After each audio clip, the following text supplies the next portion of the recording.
Começa agora o Mateada Podcast. Opa, tudo bonzinho? Eu sou o Denis Andrade, esse aqui é o Mateada Podcast e hoje eu tenho uma galera mais do que especial aqui pra gente falar um pouquinho sobre ERP. Isso aí. Isso aí, o nosso convidado estreante aqui no Mateada Podcast, Rogério Tessari. Legal, Denis, meu primeiro podcast mesmo, então... Não é nem estreante no Mateada Podcast. É estreante em podcast, então a gente pode tirar todas as coisas aí que saírem errado, né? Mas... Mas aqui não tem chance erro, de sair nada errado. Não tem erro. Então, super prazer em estar aqui conversando sobre um tema que realmente é um domínio, porque eu trabalho com isso a vida toda, mas eu acho que grande parte das pessoas não sabe nem o que é essa sigla, né? Quando a gente começa a dar alguns passinhos em algum lugar, a gente ouve, se esbarrou nesse conjunto de letras aí, e o que é essa sopa de letrinhas? Eu acho que isso o que significa essas três letrinhas? Bacana. E, bom, tem muito para falar sobre isso. Eu já recebi um spoiler até que em alguns momentos, ou lugares até, nem estão chamando mais de ERP. Quem me deu esse spoiler foi a Ana Luísa, que está de novo comigo aqui. Depois do sucesso que foi o nosso último podcast, falando das minas. Podcast das minas. Acho que esse poderia ter sido... viu? Isso aí. Esse poderia ter sido o título. Acho que me arrependi de ter colocado mulheres no mercado de trabalho. Tinha que ter sido o podcast das minas. É verdade. Ficou muito formal, né? Ficou, e eu fiquei completamente deslocado no podcast. A gente notou. Fiquei sem, sem local de fala que chama, né? Não, sem palavras, eu acho. O local de fala tinha, né? Por quê? Claro, o local de fala tinha. Mas local de fala não é quando a pessoa faz parte ou é atingida pelo problema, que daí ela tem um local de fala? Não, mas é que como estávamos aqui falando sobre isso e foi um local de fala, nada mais justo, né, do que a pessoa que está mediando a conversa ter um local de fala nesse momento. Certo? Olha aí, gostei. Viu? Me senti defendido agora. Viu só? Foi bem. E temos a volta do Jonathan aqui também, depois, a terceira participação já do Mateada Podcast, depois de outro podcast que foi um sucesso também, que foi o da Black Friday. Black Friday. Bombou demais. Isso aí, já bombando, segue bombando. Segue bombando. E eu acho que vai bombar cada vez mais, até pra quem tá nos ouvindo aí. Se tu não assistiu ainda, Black Friday, e tu trabalha com e-commerce principalmente, corre lá, assiste esse bate-papo, porque ficou uma aula, né? Não dá nem pra chamar de um podcast, foi uma aula mesmo sobre Black Friday. Bacana. Obrigado pelo convite novamente. Hoje vamos conversar sobre RP aí com essa fera. Show de bola. Antes de a gente começar a conversa, deixa eu só dar um recadinho para quem está nos ouvindo aqui. Se tu está assistindo aqui no YouTube, se inscreve no canal. Todas as quintas-feiras eu trago alguém aqui que é muito legal, que vai me ensinar alguma coisa e vai te ensinar também. Então, para tu não perder nenhuma dessas conversas, se inscreve no canal, ativa as notificações aqui para tu ser avisado a cada nova publicação. Os novos episódios são publicados às quintas-feiras. E nos outros dias da semana, todo dia às 7 horas, eu publico um short e um corte, que são os melhores momentos, né? Ou os recortes daqui do Mateada Podcast. E se tu prefere assistir os podcasts em áudio, estamos disponíveis no Spotify, Google, Apple Podcast, Deezer e todas as outras principais plataformas de streaming. É só se inscrever lá. Confesso que eu tenho aqui, um amor especial pelo Spotify. Quero chegar logo lá no top 100 dos programas mais assistidos do Spotify e eu dependo de ti. Eu preciso que tu se inscreva lá, assista os episódios por lá e também recomende isso para as outras pessoas. Hoje a gente vai bater um papo sobre RP. Quem tu conhece que precisa aprender mais sobre RP ou tem curiosidade sobre esse assunto, envia esse conteúdo para essa pessoa que eu tenho certeza que vai ser muito útil para ela. Isso aí? Eu tô ficando mais craque nessa apresentação aqui do início. Tô ficando mais craque. Antes da gente começar a conversar, a gente sentou aqui para debater pauta e a gente definiu que a pauta ia ser RP, fim da pauta, né? Mas eu acho que a gente pode começar com algo que eu fiquei muito curioso, com a história da definição, então, do ERP. O que é um ERP? Gerou essa dúvida. Eu acho que é uma dúvida comum, porque... acontece muito, principalmente quem vai entrar, eu acho, nesse segmento de online, e a gente fala, eu vou começar vendendo e-commerce. Legal, o que precisa para entrar no e-commerce? Aí tem plataforma de e-commerce, marketplace, tu vai precisar de um ERP. tá, e o que é isso, né? Então, o ERP é muito mais antigo do que a venda digital, a venda no e-commerce. Ele é um termo que remete lá após a Revolução Industrial, porque ERP é Enterprise Resource Planning, ou seja, planejamento dos recursos empresariais. E aí, quando a gente fala em recursos empresariais, vamos pensar lá da época pós-Revolução Industrial, então a gente está falando onde o maior desafio e os recursos mais escassos eram os recursos de produção. Então, a Revolução Industrial permitiu que a gente conseguisse produzir em escala muito grande, né? Então, antes o gargalo era a produção e a gente conseguiu começar a produzir bastante. O que entra de diferente aí? Quando a gente produz bastante, a gente tem que começar a planejar melhor essa produção. A gente tem que controlar algumas coisas que antes não eram variáveis, que faziam parte aí, do dia a dia, porque no final das contas sempre emperrava em algum lugar que era a produção. Se a gente tira essa trava e a gente consegue produzir bastante, o gargalo passa a ficar em outros lugares. Então, eu entendo que um dos clássicos, e aí que surgiu muito o ERP, foi na questão de MRP, é uma outra sigla, tá, que está dentro do ERP, que é Material Requirement Planning. Então, é um planejamento de requisição de materiais. Então, eu preciso saber se eu quero produzir, uma cama, o quanto que eu vou precisar de madeira, quantos parafusos vão naquela cama, quais são os outros materiais que vão lá para fazer a composição daquele produto. E produzir em escala significa explodir toda essa estrutura para saber o que eu vou precisar. Se eu produzir demais, eu fico com encalhe. Se eu produzir pouco, eu tenho oportunidade de mercado que eu não vou cobrir. E muitas vezes se deixava de produzir coisas porque faltou um parafuso. Eu não comprei parafusos, eu tenho toda a madeira para essa cama, mas não vai sair da produção. Então o ERP começou muito na indústria, é um clássico, né? Então, desde a parte de produção, como a conexão com todos os setores de uma empresa com uma estrutura maior.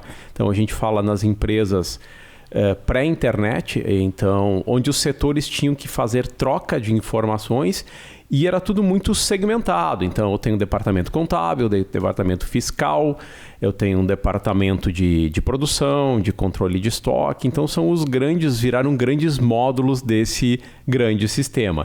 Então, o ERP é um software, um sistema de gerenciamento de recursos da empresa.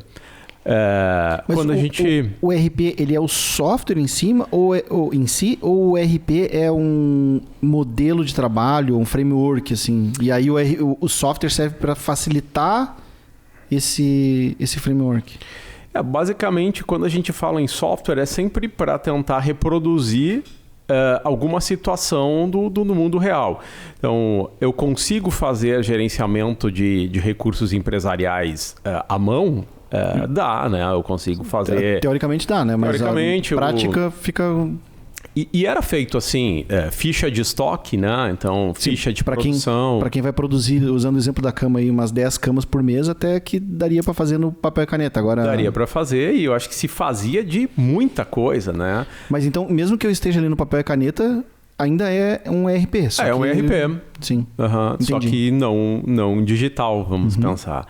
E aí, a questão de eu trabalhar isso de uma forma... não digital, ou seja, não é um software que faz isso, traz algumas limitações do tipo compartilhamento de informações, né? Então, se a gente tem alguma coisa anotada em papel e precisa passar para outro lugar, agora aquilo está em mão do outro setor.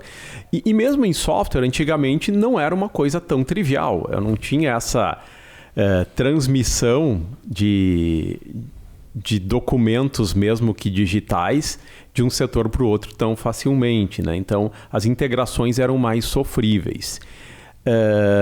Automação, acho que deve ser outra coisa importante também. Isso entra bem depois. A gente fala muito no início como um software muito de controle, de gerenciamento desses recursos. e normalmente para empresas grandes. E eu acho que é aí que vem uma grande diferença quando a gente fala como que a gente transforma isso que nasceu lá na indústria, funciona ainda muito bem em grandes corporações, como é que a gente traduz isso para empresas menores. Continua sendo um ERP, porque a gente continua tendo um software para controlar os recursos da nossa empresa, não necessariamente os mesmos recursos. Se eu tenho uma empresa, por exemplo, de e-commerce, né? Nada mais é do que um comércio, porém o canal de venda é digital. Eu não controlo produção, mas eu tenho que controlar o quanto eu devo comprar ou o quando que eu vou ter uma ruptura de estoque porque o meu fornecedor não me entregou aquilo a tempo. Então são outros desafios, né? Mas continua sendo o gerenciamento de recursos.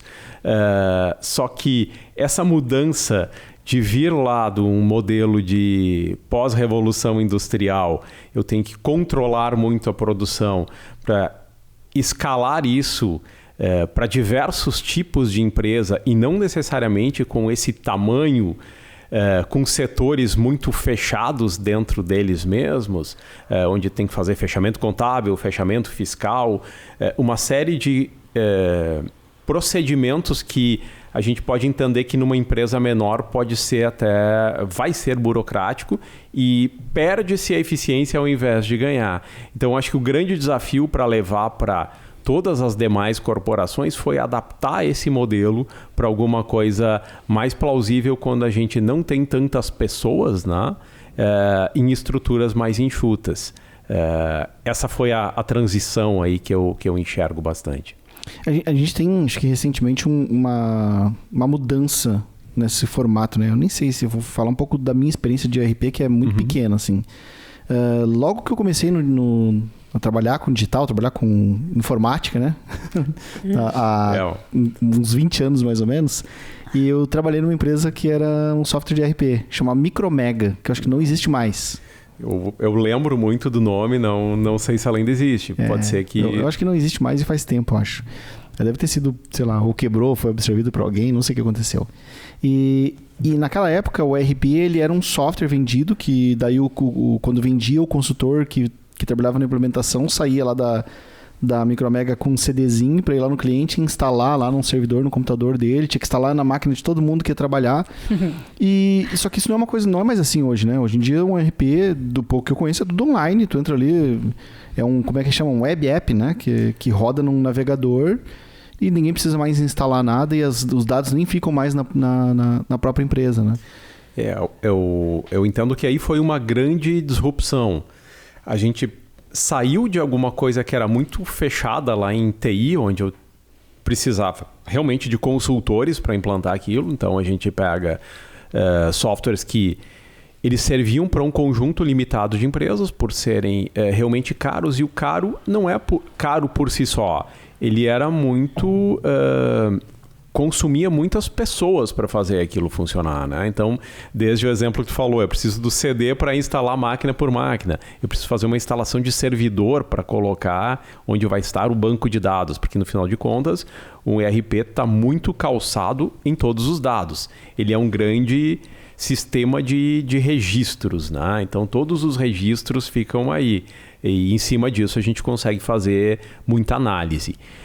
Então, realmente, os custos eram altos porque eu não conseguia fazer isso em escala. Eu precisava de gente, eram softwares que... Nessa época não se falava em usabilidade. Era simplesmente, aprende que vai funcionar dessa forma. Então, treinamento para usar aquele sistema, muitas horas de consultoria para adaptar aquilo ao teu negócio. Então, tinha essa realidade. O pós isso... eu diria que seria uma democratização, uma popularização, que foi possível por causa do cloud, da nuvem, né? Então, onde esse sistema, ao invés de ser on-premise instalado naquela empresa, né? Onde muitas vezes precisava comprar uma licença, né? Não era só também pagar aquilo as a service, como é hoje em dia, mas eu comprava uma licença, muitas vezes era o preço de um carro, né? E mais uma manutenção mensal daquele sistema para manter aquilo funcionando. Porque sem isso possivelmente ia parar de funcionar uma hora ou outra. No meu caso, tinha que comprar a licença, pagar a manutenção e pagar a hora do consultor. Porque o meu trabalho, por exemplo, quando eu estava lá na Micromega, era eu ir nos clientes para dar suporte no ERP lá, porque... O Denis era o cara de terno. Aquele que a gente... Exatamente, eu era o cara de terno. O cara de terno com a pastinha. Sim. A gente estava falando sobre isso hoje à tarde, porque realmente era uma coisa onde o consultor vai até a empresa, né? Então, para entender o cenário, para fazer setup, para fazer suporte, uma série de... Essa teoria, né? Na verdade, o que eu fazia era resolver problema. Chegava lá, porque a máquina do não está funcionando, não sei quem nem conseguiu fazer aquilo, o outro, a nota não está imprimindo. Era isso. Os clássicos. E isso, é claro, se consome muito fazendo isso, né? E não é escalável. Eu acho que esse é o ponto. E a gente discutiu isso realmente do cara de terno que ia até a empresa. Personificamos o cara de terno. Essa é a nossa persona. Eu vou achar uma foto minha dessa época aí. Se eu achar, eu vou colocar um link até aqui para as pessoas me verem de terno e pastinha. E naquela época, mais impressionante que terno e pastinha, eu tinha cabelo. E o legal é que antes do cara de terno e pastinha que ia lá para resolver os problemas, tinha o cara de terno e pastinha que ia vender. Então, o comercial que ia visitar a empresa e prometer aquele monte de coisas, né? E depois sobrava para vocês, né? Isso aí. Ele prometeu, vai ter que funcionar agora. É muito interessante esse cenário de como isso foi evoluindo enquanto software, onde quase que era propriedade da empresa, para um modelo onde a gente tem, hoje em dia, ERPs num modelo de Software as a Service. Então, o que é o Software as a Service? Software como serviço, que a gente pode ter a mesma analogia de uma assinatura de TV a cabo. Eu faço aquela contratação de serviço, uso enquanto aquilo faz sentido, não tem normalmente algum tipo de fidelidade, alguns podem existir uma taxa de setup se precisar de auxílio de pessoal ou alguma situação específica, mas eu contrato como um serviço. Então, populariza bastante, o custo total de propriedade baixa muito. Então, ao invés de eu imobilizar um capital, que seria essa aquisição de software, e depois ainda pagar a manutenção, eu só pago. E mais ter computador para tudo isso e se preocupar com backup, segurança da informação. Super lembrado, porque quando a gente fala na nuvem, né? Então, software cloud, não preciso nem saber onde estão os meus dados, eu sei que aquele serviço vai ser prestado, qual é o computador que tem lá, onde estão, qual é a capacidade da máquina para rodar esse volume de dados que eu tenho. Então, hoje em dia, tudo isso é escalável e fica transparente, é como se fosse muito mais simples para quem está na ponta. Então, acho que foi um dos momentos decisivos aí para conseguir trazer isso para o maior número de empresas, né? Então, a gente sai daquele modelo onde, basicamente, eu tinha pessoas que iam lá para resolver problemas para uma coisa onde ela é muito mais pulverizada, né? Então, eu tenho uma solução só que atende milhares de pessoas e, com isso, eu consigo ter soluções mais robustas e que conseguem ser mais aderentes a determinados mercados. Por isso que a gente começa a falar em nichos de ERP, né? Então, eu tenho ERP para a indústria, eu tenho ERP para um determinado porte de cliente, para um volume de transações, para e-commerce, até para pessoas físicas eu posso ter ERP do tipo um MEI, um microempreendedor também, vai ter outra necessidade, prestadores de serviço. Então eu tenho várias segmentações e eu consigo assim encontrar aquele que é mais adaptado para o cenário que eu estou. E isso é bem bacana porque, de certa forma, dá mais poder para o cliente. Eu não vou comprar uma coisa que eu vou precisar dar toda uma volta para chegar onde eu quero. Eu já consigo ter uma diversidade muito grande de soluções e eu consigo tentar encontrar aquela que faz mais sentido para o meu negócio. E aí? Vocês usam um RP lá? Como é que é? Como é que é, olhando para o lado do e-commerce agora, a importância do RP para o... Funcionamento é essencial. É a primeira, inclusive na apresentação da Wave, quando a gente vai falar um pouco dos nossos serviços que a gente oferece, o primeiro deles é a escolha do RP. Isso E aí. aí depois da plataforma, e aí depois que a gente vai falar de Primeiro estruturação. escolhe o RP. Primeiro escolhe o RP. Ali parte a parte essencial, né? O coração do negócio. É ali onde parte todas as informações e... Rogério Faceiro, cara. Não, não é uma informação que, por exemplo, depende muito do cenário. Achei bacana ser o primeiro, né? Muitas vezes, eu acho que isso também foi mudando ao longo do tempo.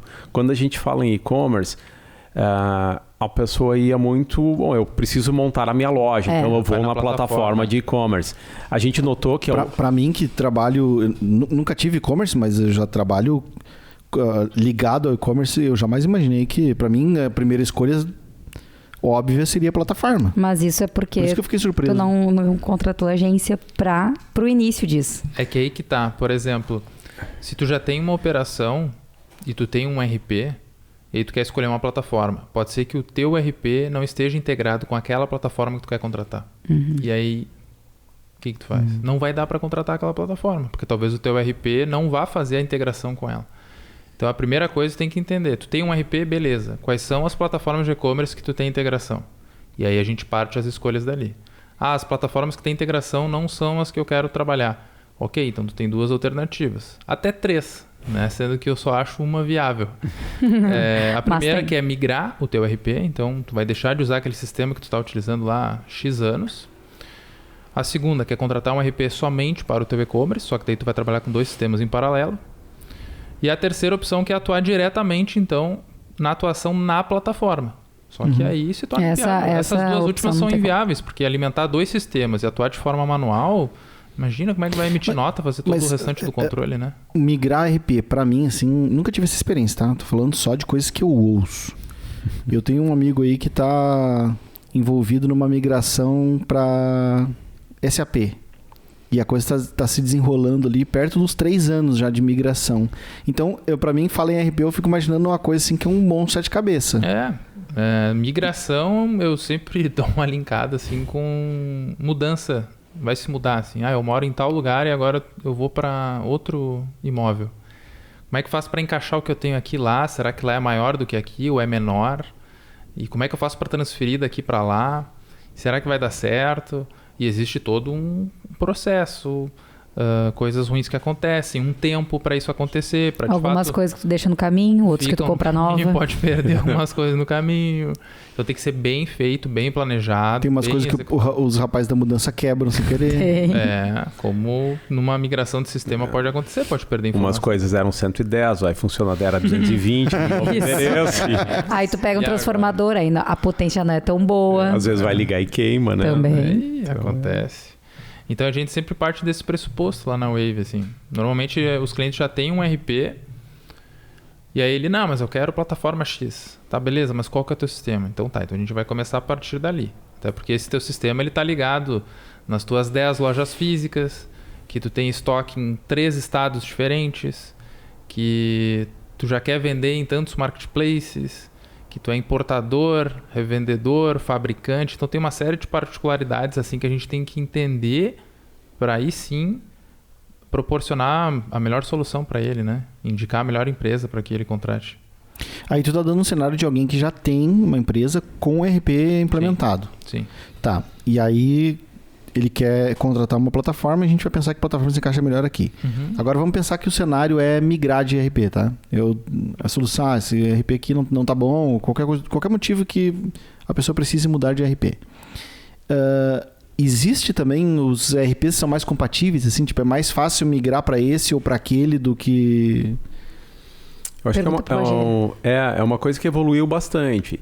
Então, de certa forma, a gente fala que os sistemas, eles passaram por vamos pensar nessa fase de evolução para cloud, então para nuvem.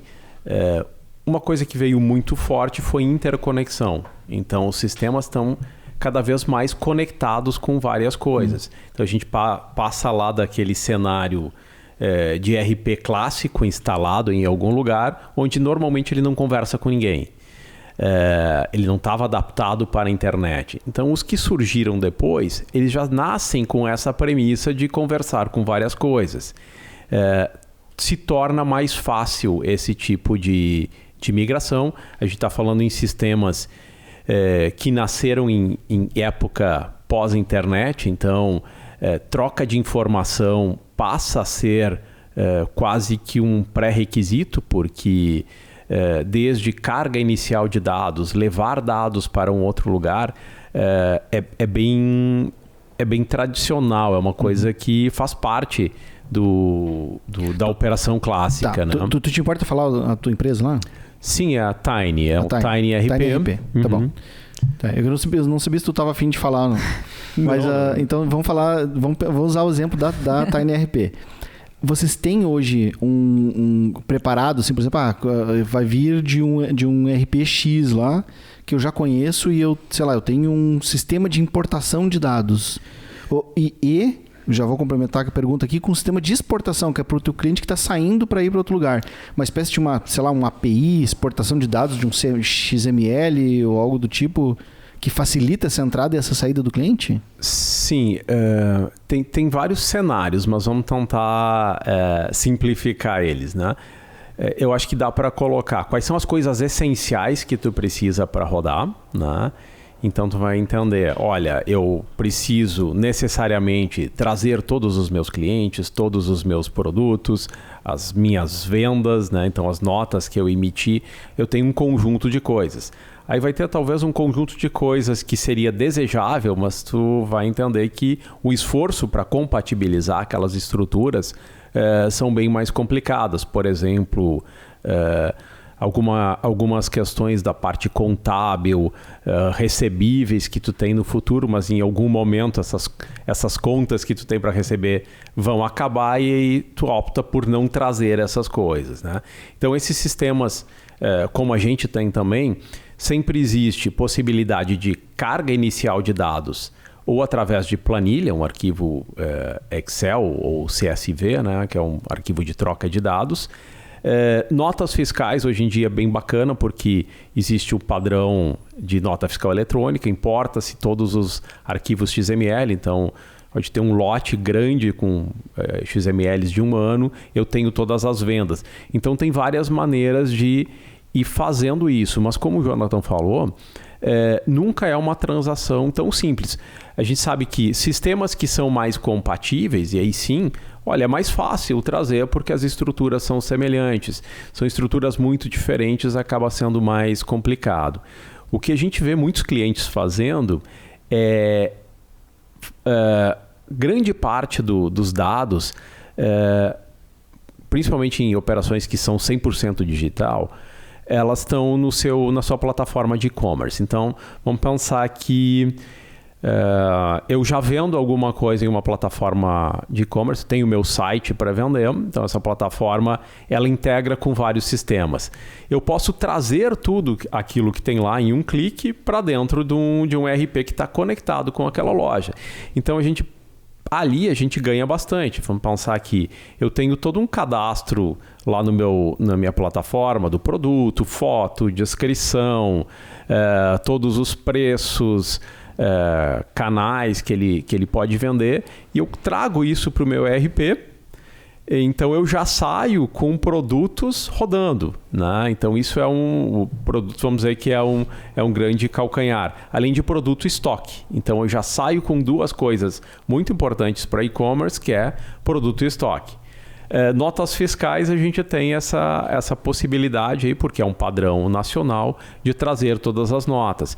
Então para um start, vamos pensar num e-commerce, isso já é um super facilitador de migração. Trazer coisas que já estão rodando no canal de vendas, né, para dentro do teu software que é conectado.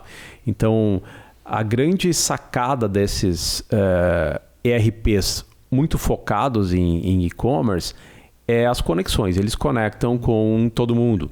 Então, eu consigo, dessa minha base de produtos, vender, publicar eles como anúncios na minha plataforma, nos marketplaces que eu desejo vender. Então, olha, eu quero vender esse produto no Mercado Livre, na Amazon, em vários canais. Então, eu já tenho uma base central, produto e estoque, que vamos pensar que se a gente for trabalhar naquele conceito de recursos empresariais, para uma empresa de e-commerce, produto e estoque vamos pensar, é um grande calcanhar ali desse negócio. Então a gente não sai rodando do zero.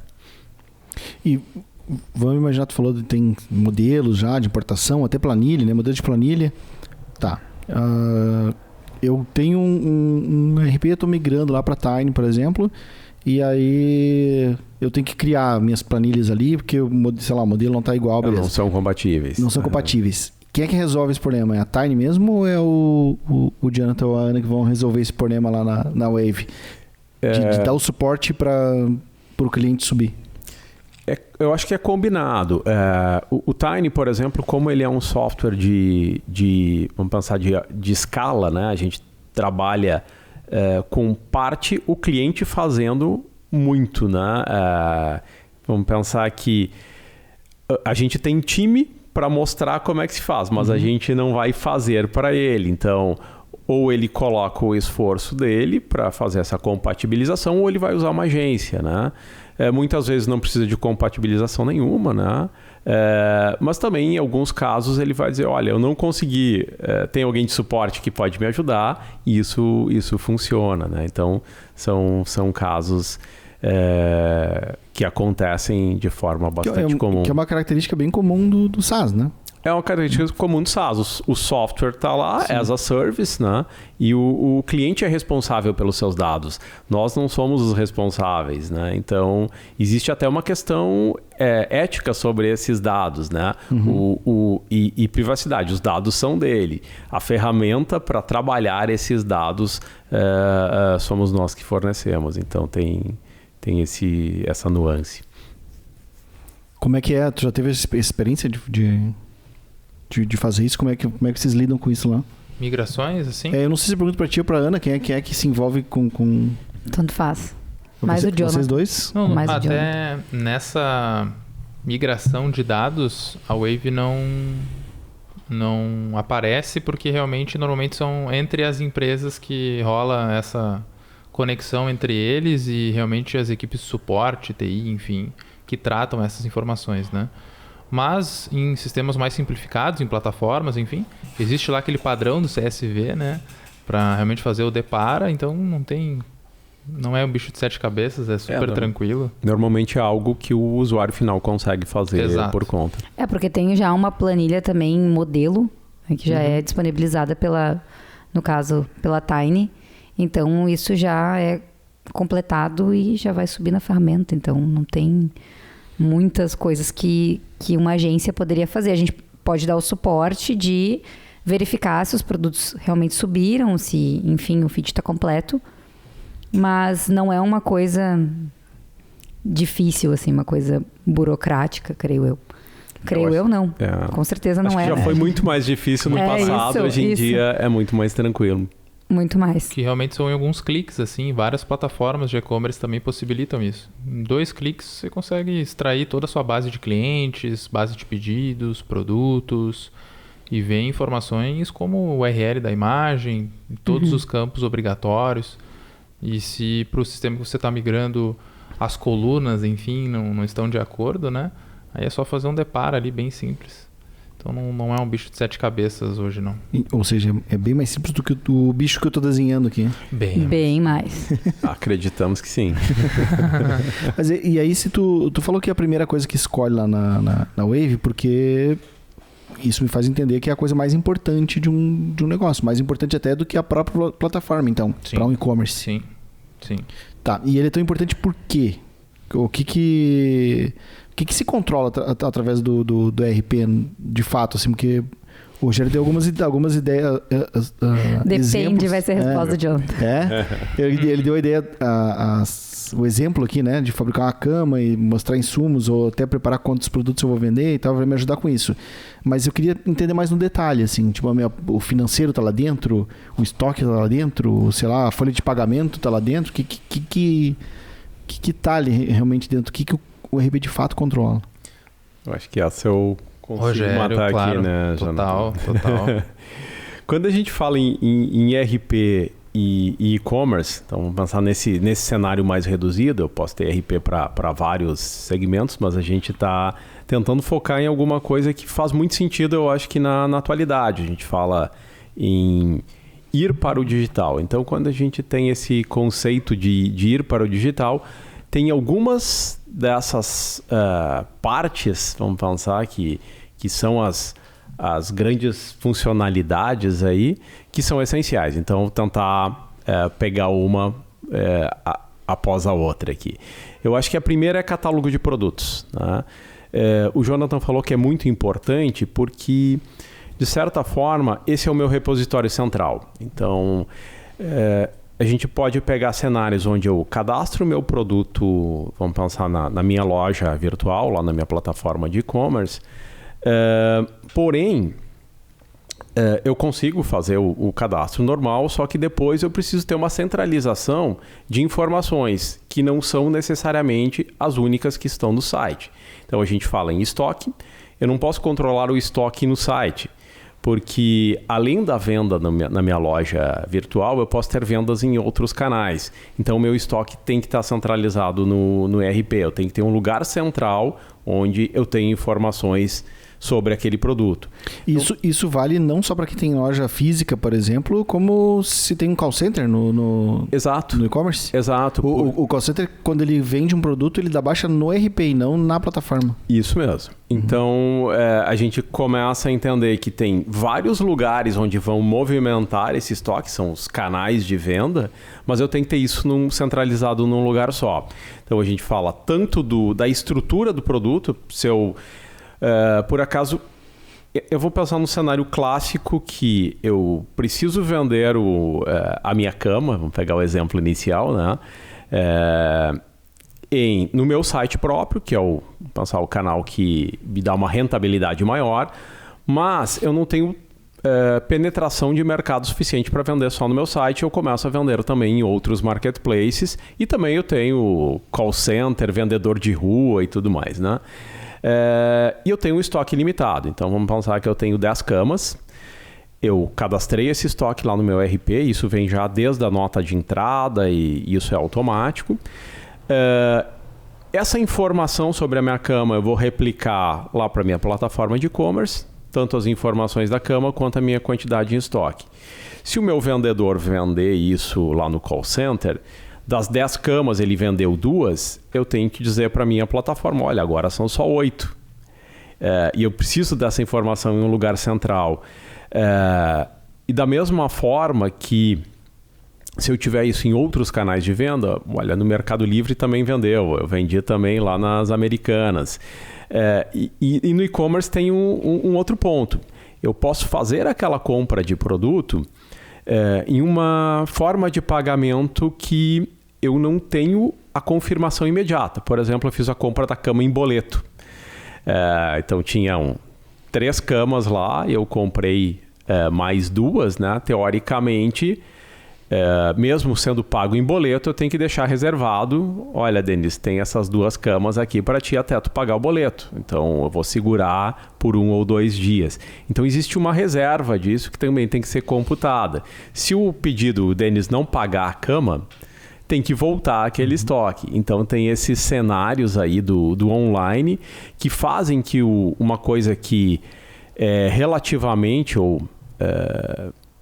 pelo menos vista de fora, parece ser muito simples, que é um simples controle de estoque, ser algo bem mais profundo, porque envolve integrações aí com vários canais. Então a gente pega produto mais estoque, eu preciso de um ponto central, acaba sendo ERP.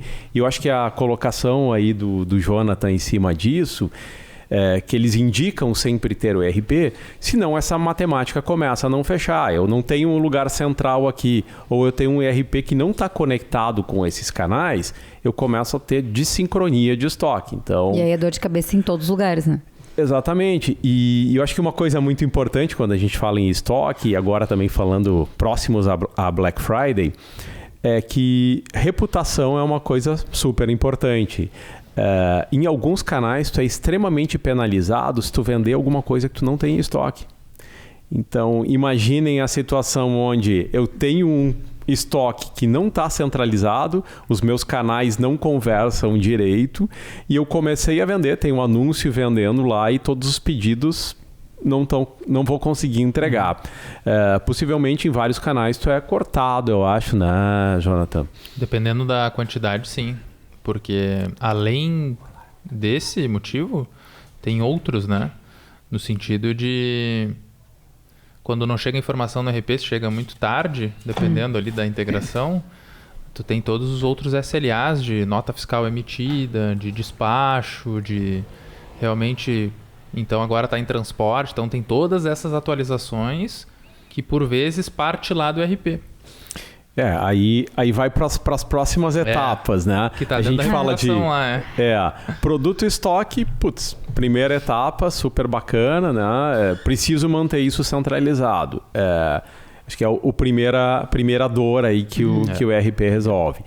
Segunda vendeu, e agora, né? Eu costumo fazer uma correlação ali porque Gostei, dá pra fazer um título aí. Um corte? É um corte. Vendeu, e agora? Vendeu, e agora? Porque, vamos pensar, pro consumidor do e-commerce, para quem faz compra online, o cliente vê ali o botão comprar, né? Passou o cartão, agora é só esperar e vai chegar o produto na minha casa. A mágica acontece. Toda essa mágica que acontece é o que a gente chama de back-office. Então, a gente diz que o ERP é o back-office para o e-commerce, ou seja, o sistema de retaguarda. É tudo que acontece nos bastidores, desde o clique até a entrega na tua casa. Então, a primeira ponta é essa. Fiz o clique, reservei aquele estoque e eu não posso mais vender aquele produto para ninguém. Então, a gente pega aí situações onde tem estoques realmente muito limitados, né? E quando a gente fala em e-commerce, tem muita questão que exige variações, né? O que é variação? Não é nenhum bicho de 7 cabeças, mas vamos pegar o exemplo clássico, sapato tem tamanhos. Tamanho é variação. Cor é variação, eu tenho preto 40, 41. Eu acho que no e-commerce a gente chama isso de grade. Grade eu acho que é o nome... numeração. É um nome muito... Voltado para numeração, daí as variações aí contempla cor, tamanho e etc. O termo de e-commerce virou variação. Acho que grade era muito mais essa relação sapato mesmo, né? Grade de numeração e tal.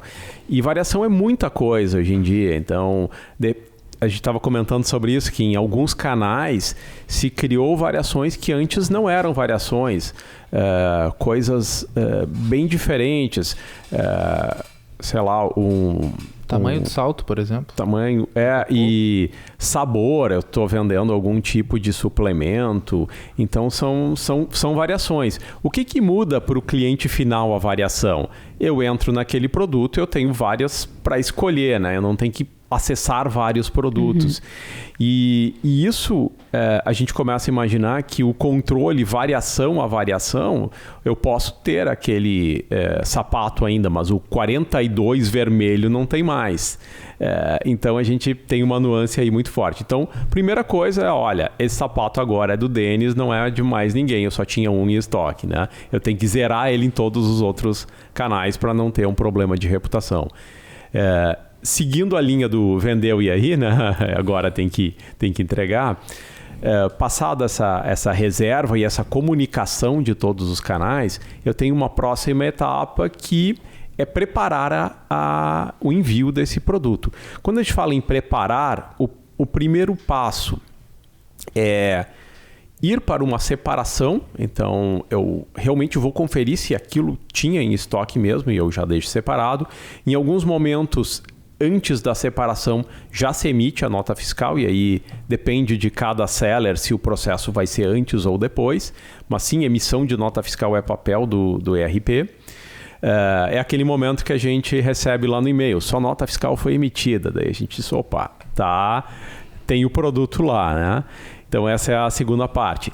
Se a separação foi feita antes, ele já tem uma etapa pronta para o que a gente chama de pronto para expedição, que envolve separar produto, embalar, e o embalar aí é colocar a nota fiscal junto na caixa, sair aquela etiqueta de envio, e aí depende do meio de transporte que foi escolhido, depende do canal que tu entregou. Mas aí coloca etiqueta, nota fiscal, e às vezes vai uma cópia do pedido e tem que completar a embalagem com todos os itens que precisa. Isso a gente chama aí de processo de checkout daquele pedido. Muitas vezes tem vários itens, eu tenho que ir separando eles até acabar. Acabou, saiu nota, etiqueta, gruda e vai para frente. O ir para frente é ir para a expedição, é outro processo do ERP. A gente agrupa todas aquelas coisas para aquele canal logístico que vai levar embora. Então, olha, esses 30 pacotes vão pelo correio, esses outros é a transportadora, e cada um deles vai gerando o que a gente chama de uma pré-lista de postagem. Mas deixa eu te fazer uma pergunta específica sobre a separação. Tem alguns estoques que tem não só o controle, mas o controle de aonde o produto foi depositado. Sei lá, corredor, prateleira, orientação para o cara que está fazendo a separação conseguir ir direto lá pegar. Esse tipo de informação, ele é outro software que controla o estoque e tal, ou não, isso é uma coisa que está dentro do ERP? Normalmente ele está dentro, e também em algumas operações ele pode ser um software de terceiros integrado ao ERP.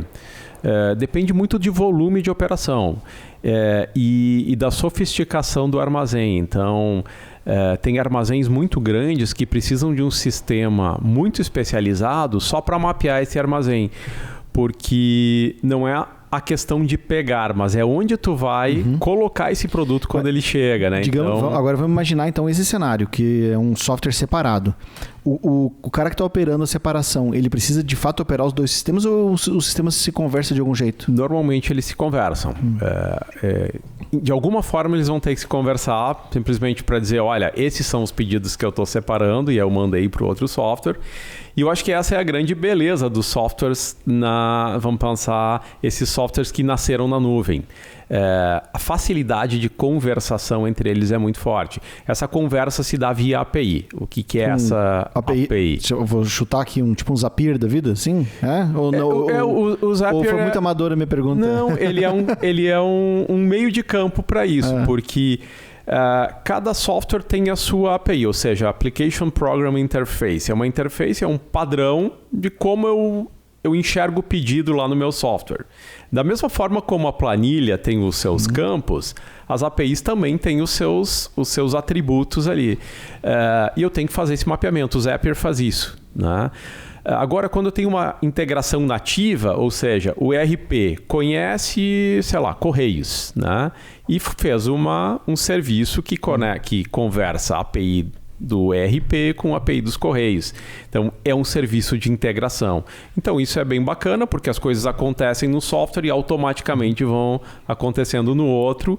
É uma espécie de automação pela troca de mensagens via API. Então, se eu entendi bem, quando se fala o idioma comum, elas se conversam direto. Quando não se fala um idioma comum, precisa de um tradutor, que é o Zapier faz isso. Exatamente. Boa. Rogério, eu acho legal também falar aqui sobre isso, sobre as integrações nativas e o que não é o que é uma integração nativa e como que acontece quando ela não é nativa. Eu acho que sim, a gente fala nisso às vezes sendo uma coisa muito natural, mas realmente eu acho que é uma coisa que causa muita confusão. Quando a gente conversa entre dois softwares, quer dizer que eles se conhecem, isso é uma integração nativa. Ou seja, vamos pegar um exemplo clássico de produto, né? Então, o meu produto tem descrição, cor, tamanho, alguns atributos, né? E eu tenho que mandar isso para um outro software. Só que lá eles chamam de description, attribute tal, e eu tenho que fazer um mapeamento disso para que os dois se conheçam, né? Então eu faço uma integração nativa, né? Eu não tenho ninguém no meio, e essa que é a questão do nativo, né? Ou seja, os dois softwares se conhecem muito bem. Eu tenho uma conversação aí muito fluida de chamada de API do outro lado e sei qual é o comportamento esperado, o que ele vai retornar. Olha, quando der erro, são coisas muito comuns que a gente estava discutindo. Eu vou publicar o meu produto no Mercado Livre, mas lá no Mercado Livre ele diz que a minha cama ela tem que ter um atributo ou uma variação que é a tipo de madeira. E eu não sabia disso, mas as APIs se conhecendo, ela já vai dizer de antemão, olha, para enviar para o Mercado Livre, tipo da madeira é uma coisa que tem que ser considerada. Então a conversa fica mais fluida. As mensagens de erro de uma integração, elas são mais polidas, né? Porque os dois lados se conhecem melhor. Então sempre que é nativo acaba sendo uma experiência mais agradável. Quando não é nativo eu tenho um intermediador, né? Então alguém no meio que faz essa tradução. Mas ela nunca é tão completa como uma integração. O ideal é a nativa. Na maioria dos casos, sim. Agora, tem integrações, tem esses middlewares, esse software do meio, né? Tipo Zapier ou Hubs também, né? Em Marketplace a gente conhece muito, que muitas vezes acabam sendo uma solução até melhor, porque ele é especializado em fazer as conversas. Então... Já nasceu para isso. Ele nasceu para ser o cara do meio. Então, muitas vezes, ele é especialista em publicar em vários canais. Ao invés de eu, cliente aqui, entender cada um dos canais... Replica. Eu tenho um cara do meio que entende, olha, eu já sei que lá no Mercado Livre não vai rolar desse jeito. Então, ele é especializado naquilo. A conversa também acaba sendo muito bacana. E quando que é, do ponto de vista de vocês como software, quando que uma integração vai ser nativa ou não? Por quanto comum ela é? Quando a gente fala em integração nativa, implica em desenvolvimento de software para aquela integração. Então, a gente fala aí em várias horas de desenvolvimento para fazer isso acontecer. Sempre que tem demanda, a gente faz isso. Às vezes, a cada dia surge um novo marketplace. A gente tem marketplace de nicho agora e não dá para acompanhar tudo, né? Então, tendo demanda, a gente sempre desenvolve a nativa. Não tendo essa demanda, normalmente tem um caminho intermediário. Já tem alguém que fez e é esse cara do meio, o middleware, né, que vai fazer essa jogada. Então é uma coisa que é bem dinâmica. Então, deixa eu só fazer uma pergunta, não. É uma pergunta. E quando, por exemplo, tá, vou dar um exemplo assim de uma plataforma, ela quer ter uma integração, por exemplo, com a Tiny. E a Tiny disponibiliza a API para que ela faça a integração. Sim? Ou não tem essa documentação? Sim. Normalmente, quando a gente está falando nesse modelo de cloud, já é quase que intrínseco as plataformas terem APIs abertas. O que é uma API aberta? Existe uma documentação. Olha, para mandar produto no Tiny, segue esse esquema aqui e está tudo certo. Existe essa abertura. É da mesma forma como a gente faz a integração com outro parceiro. Existe uma API aberta, documentada, eu faço a chamada dessa forma, vai sair lá do outro lado. Então, muitas vezes a gente não integra com a outra plataforma, mas ela integra conosco. É um caminho de duas vias, né? O importante é o resultado final, a informação ser distribuída nas duas pontas. Quem faz mesmo é quem tem a demanda do cliente, né? Exato. Entendi. Eu queria seguir na parte de... Nós falamos ali que RP tem a questão de produto e estoque. Mas o que mais que tem no RP? Boa. Vamos lá. Então, falei produto, estoque, nota fiscal.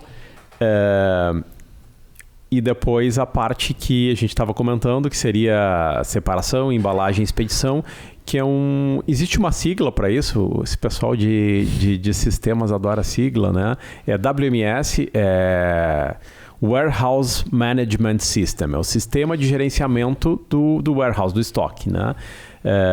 Do estoque que a gente fala disposição do estoque, então do armazém. Então isso também é uma parte ali do ERP, o WMS, que pode ser interno ou externo, como a gente tinha falado, né? São partes que impactam diretamente quando a gente fala na venda, né? O vendeu e aí, né? Produto, estoque, nota fiscal, separação, embalagem e expedição. E aí não termina aí, né? Foi o que o Jonathan falou. Eu recebi aquele e-mail, ok, sua nota foi emitida, mas eu tenho que continuar comunicando a minha plataforma sobre futuras movimentações, do tipo, foi entregue à transportadora. Aí a transportadora devolve para o RP, ou o correio, dizendo que, olha, a gente entregou lá no cliente. O RP recebe isso e devolve para a plataforma.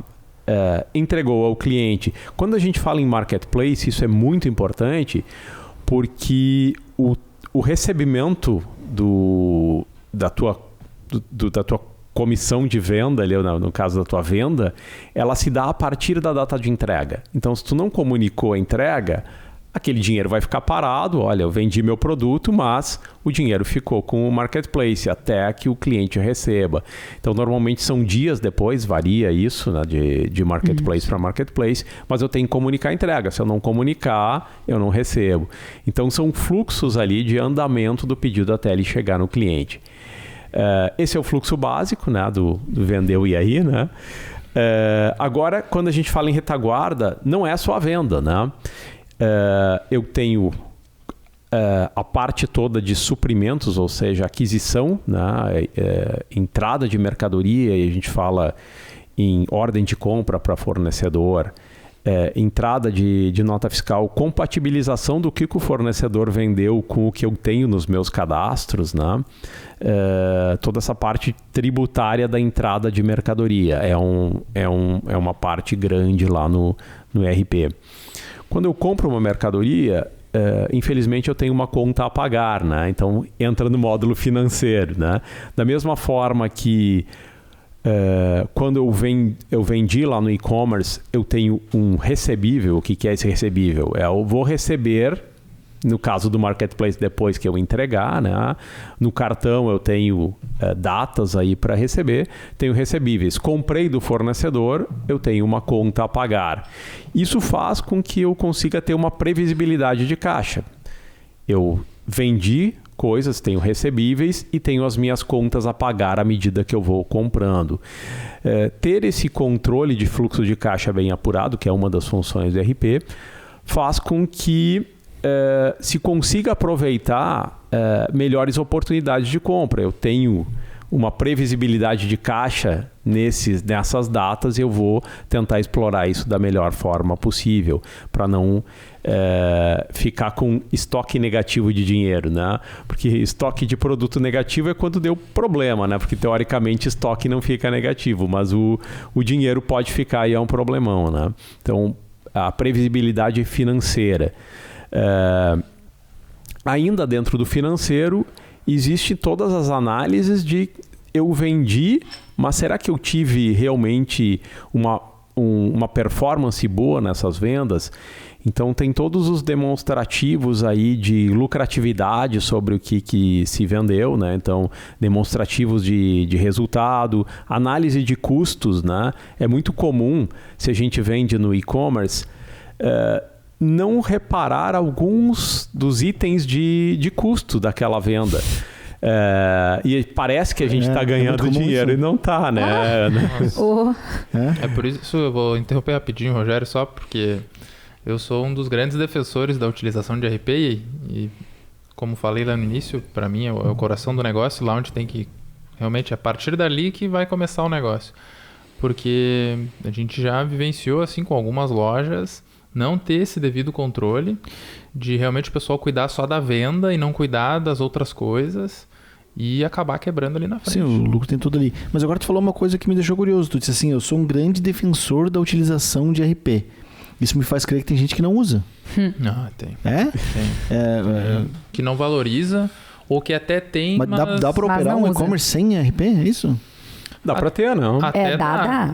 Em determinada escala, dá. Mas depois não. Pra vender aquelas 10 camas que a gente tava falando, vai. 10 camas só, alguma coisa Olha aí. assim. Pode ser que atenda, mas depois que ganha um volume, não tem. Se torna insustentável a operação, porque é muito trabalho manual, né?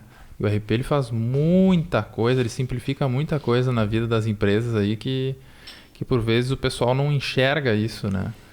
E o RP, além de tudo isso que o Rogério trouxe, ele consegue trazer toda essa visão também de estoque, porque também a gente por vezes já passou em situações de que o lojista ele deixa de vender porque ele não comprou na data certa, porque existe também isso, né? Pô, beleza, vou comprar porque o Denis me entrega daqui a 10 dias. Então o RP ele pode te sinalizar de acordo com o teu volume de vendas, né? De acordo com o teu histórico, quando que a princípio vai acabar o teu estoque, ele te sinaliza para comprar com o Denis para não deixar faltar dentro daquela média que ele está calculando, né? Mas o Tem RP muita inteligência por trás. Mas o ali. RP também não faz mágica. Tu tem que alimentar essa informação. Tem que alimentar. Não, Alguém não vem tem nada que dizer- mastigar. Ainda precisamos de pessoas ali. Claro. Bem menos pessoas, mas Alguém precisamos. tem que dizer pra ele que o prazo de entrega do fornecedor é de 10 dias, pra ele saber isso. Ele não vai adivinhar, né? Exato. Não, o RP ele te traz as informações para tu fazer as tomadas de ação, né? Muitas delas, assim, para essas tomadas de ação junto a compras, entre outros, ele serve bastante para isso também. E quanto a isso que o Rogério trouxe agora sobre lucratividade da venda, Jonathan, acho que tu podia trazer um exemplo. Vou trazer um exemplo. Eu cheguei a enxergar a ampulheta aquela do... Ampulheta. Vou pensando. trazer um exemplo. Que exemplo? Não, ele sabe. Um Ele exemplo sabe? sem Eu acho citar. que ela colocou ele na fogueira. Não colocamos pessoas na fogueira, né, Denis? Sim, é verdade. Então esse exemplo é um case famoso, pelo visto. É um case, case negativo. É um case que passou lá pela empresa. Já faz bastante tempo, mas passou. Foi um cliente que nos contratou. Ele estava 3 meses sem vender nada, assim. Tava com 3 meses de e-commerce no ar e no marketplace e não vendia nada. Aí, ok, nos contratou. Primeiro mês, trabalhava com móveis. Primeiro mês vendeu 13 mil, no segundo mês 33, no terceiro 66, no quarto 89, no quinto passou de 100 mil, no 100 ele quebrou. Ué? E a gente olhava só para venda. Ele nos contratou para fazer vender nos marketplaces, né? Olha, eu preciso que vocês façam os anúncios, preciso que vocês ranqueiem no buy box, enfim, diversas integrações. E tu fez o que ele estava pedindo. Exatamente. Não, mas olha, a gente avisava. A gente apresentava resultado em cima de faturamento, de venda, de expansão de canais, de integrações, etc. E todas as apresentações de final de mês, assim, o cliente sempre feliz. Nossa, que legal, tá crescendo, olha só, viu só. E aí quando vê um belo dia eu recebo uma ligação, cara... Para tudo, cancela tudo no marketplace, inativa os meus anúncios, eu tô quebrando, eu tô quebrado. Eu cheguei numa compra, porque, claro, né, à medida com que foi crescendo o faturamento, foi crescendo o prejuízo dele, né? Porque ele não olhava para essas coisas. Porque, como o Rogério falou, também tem o repasse do marketplace, que é... Em alguns marketplaces, claro, os períodos variam, né? É por quinzena, é por semana, é por mês. Então, tu tem também o teu prazo de recebimento, mas tu também tem os teus custos e tem toda essa conta para entender. Tem as margens, tem o comissionamento do marketplace, tem o comissionamento, às vezes, em cima do frete, tem uma parte do frete que tu paga. Então, tem muitas informações ali que não estavam sendo apuradas. Tem devoluções, que eu acho Devoluções, que era móveis, né? Devolução, que é móveis, que... tem uma taxa de avaria em devolução também, né? Em razão de... E caríssimo o custo de logística reversa de imóveis, né? Então... Tem uma frase muito famosa que eu não sei o autor, mas ela diz o seguinte, é que... Como é que é? Nem todo... eu esqueci da frase agora. Nossa, como é que é? Um bom martelo não faz um bom marceneiro, mas todo bom marceneiro sempre tem um bom martelo. Essa era a frase. Quase um trava-língua isso. E eu gosto muito dessa frase porque ela fala bastante disso, né? Eu acho que tem uma conexão muito grande com isso que tu tá falando agora. Porque esse problema não é uma falha do RP e não adiantava nem tu ter o melhor RP do mundo ali. Não adiantava ter um Tiny RP lá que o problema ia acontecer igual. Porque o problema não é do RP, o problema é de quem está pilotando o negócio. Apurando, né, as informações. Então, na verdade, eu acho que é as duas coisas, Denis. Só que se tu não tá informando isso no RP, enfim, né? Tá faltando os dois lados daí. É uma clássica que eu digo, isso, né, já é falado, enfim, mas quem não mede não controla e quem não controla não gerencia. Né? Então, se tu não tá medindo a tua venda, se tu não tá entendendo os repasses, os comissionamentos, as devoluções, o período disso, as tuas margens de negócio, estoque, fornecedor, pagamento deles, etc. Aí vai dentro de uma operação, a gente tem lá o piloto do RP, o cara que é o... Porque, pelo que eu estou entendendo, é algo, dependendo da tamanho da operação, pode ser bem complexo. Então, eu acho que, sei lá, o comprador mexe na área dele lá, o vendedor vai ter a área dele, o cara do estoque também tem lá. Mas tem alguém que ali que é o cabeça de tudo, assim, que está amarrando todas as pontas? Acho que são todas áreas, de certa forma. Muitas vezes, e aí, claro, depende do tamanho de empresa, empresas muito pequenas é o cara que faz tudo, né? Uhum. Então, ele é o que compra, ele é o que controla o repasse de comissões e várias coisas, né? Mas sim, eu acho que tem uma mudança muito forte aí de relação do ERP que a gente tem, o ERP conectado do ERP que, de certa forma, ele precisava de muita alimentação de informação. E muitas vezes, esse é um ponto que não dá certo. Se eu preciso de realmente muito esforço para aquilo funcionar, e era o que acontecia, dificilmente ele vai me ajudar. Essa possibilidade de eu ter muitas coisas automáticas é quase que tu tropeça e aquela informação caiu aí, né? Uhum. Eu pego exemplos desde, vamos pensar, de aquisição de mercadoria. Hoje em dia, a gente importa os XMLs e aquilo automaticamente já cai no estoque, já criou toda a classificação fiscal daqueles produtos. Eu não tenho grandes esforços e eu já tenho muita informação sobre aquilo. As baixas que são feitas nas vendas dos e-commerce caem automaticamente. Então, eu sei o que está vendendo mais ou menos. Da mesma forma, essas regras de custos e de comissionamento são imputadas uma vez só e eu consigo saber como está sendo essa performance ao longo do tempo. Então, cada vez menos eu preciso de esforço. Olha, tu esqueceu de botar alguma coisa, porque esses dados caem automaticamente aí. E aí que a gente fala realmente dessa grande beleza da interconexão dos sistemas, é que ele vai se alimentando de forma muito mais automática do que era no passado. Eu acho que essa é a resposta perfeita do Rogério, que o Denis falou antes, né? Não ia adiantar nesse caso se tivesse o RP. Eu acredito que sim. Se a pessoa tivesse colocado uma vez lá, ela pelo menos no primeiro mês ela já teria visto que estava com prejuízo. Mas ela não fez isso. Se ela tivesse colocado a informação. Se ela tivesse a informação e tivesse colocado. Uhum. Dos percentuais também de cada um dos canais, dá pra ver tudo da forma isso, de repasse, né? Do período. Dá pra te ter previsibilidade de tudo. Se tiver uma vez importado lá, colocado, imputado, dado... Depois Mas para a pessoa colocar essa informação lá, ela tem que saber que antes ela precisa saber que essa informação é importante. Ah, sim. Sim. Realmente, nenhuma ferramenta faz milagre, né? Ela depende do... Uma pessoa, pelo menos, vai ter que trabalhar nisso aí. Ela é uma ferramenta, né? É um facilitador. Sem a ferramenta, realmente, depois de... Às vezes é volume ou situações realmente muito apertadas de custo, né? Se não tem isso realmente na ponta do lápis, vai dar problema. Ou de prazos muito diferidos, né? Eu compro do meu fornecedor à vista, mas eu recebo 30, 60, 90, 120, uma hora, isso não fecha. Então, acompanhar essas previsibilidades de caixa são muito importantes. E aí a gente parou, acho que nesse ponto aí que a gente fala, finanças, custos são calcanhar para e-commerce. Eu acho que a gente pega lá do do Sebrae, né? Quando ainda não era nem e-commerce. Por que as empresas quebram? Tinha uma série de fatores dos clássicos de marketing. Aí quando a gente pega segmento de e-commerce, valem todos aqueles, mas mais também um controle muito mais apurado de custos diferenciados de canais, né? Então, às vezes vale muito a pena eu ter um investimento próprio, então, para vender no site próprio e não pagar comissão de marketplace, porque dependendo da margem do meu produto, ela não se paga. Só que o marketplace é super importante porque tu não ganha visibilidade sem vender nele.